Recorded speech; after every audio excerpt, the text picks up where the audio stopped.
पहिल्यांदा इथे विटा ठेवलेल्या आहेत आणि त्यावर चूल बनवली आहे अशी विटांची. पातेल्याला माती लावलेली आहे करपू नये म्हणून, आणि त्याच पातेल्यात बाहेरून लावली होती माती. आणि त्या पातेल्यात 2 चमचे तेल घेतलेलं आहे.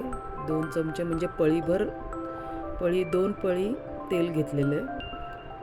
आणि हे मटण एक 4-5 वेळा धुवून घेतलं आणि त्याच्यानंतर मग त्याला हळद आणि मीठ लावून झाकून ठेवलं अर्धा तास. आणि अर्धा तासानंतर मग हे पातेल्यात टाकलं आणि आता कंटिन्यू ते हलवत होत्या आणि थोडंसं पाणी टाकून ते तसंच झाकून ठेवायचं. इथे या मावशी भाकरी टाकत होत्या चुलीवरच्याच. एवढ्या मोठ्या भाकरी होत्या. इतकं छान गावाकडचं वातावरण होतं.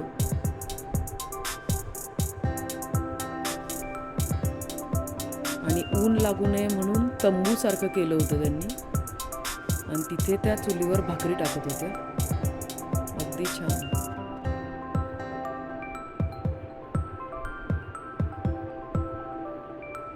हे गावाकडचं वातावरणच खूप सुंदर, फ्रेश वातावरण.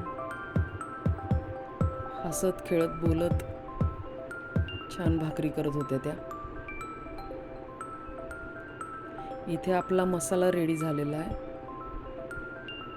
तो मसाला चांगला परतून घ्यायचा तेल सुटस्तोपर्यंत. आणि असा मसाला घेऊन ह्याच्यात थोडं थोडं करून टाकायचा आहे. पण त्याची एक ट्रिक आहे.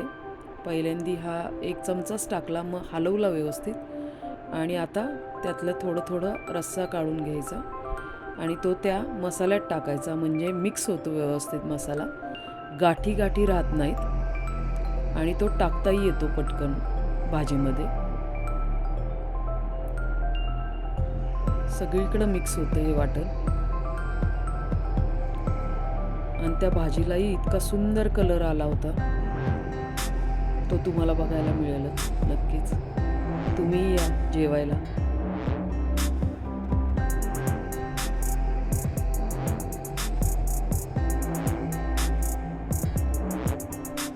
त्याच्यात तो रस्सा टाकून मिक्स केलं व्यवस्थित आणि आता व्यवस्थित टाकतायत हळूहळू 1-1 चमचा.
हा सगळा मसाला असाच टाकून झालेला आहे. टाकता टाकताच बघा कलर आलेला आहे.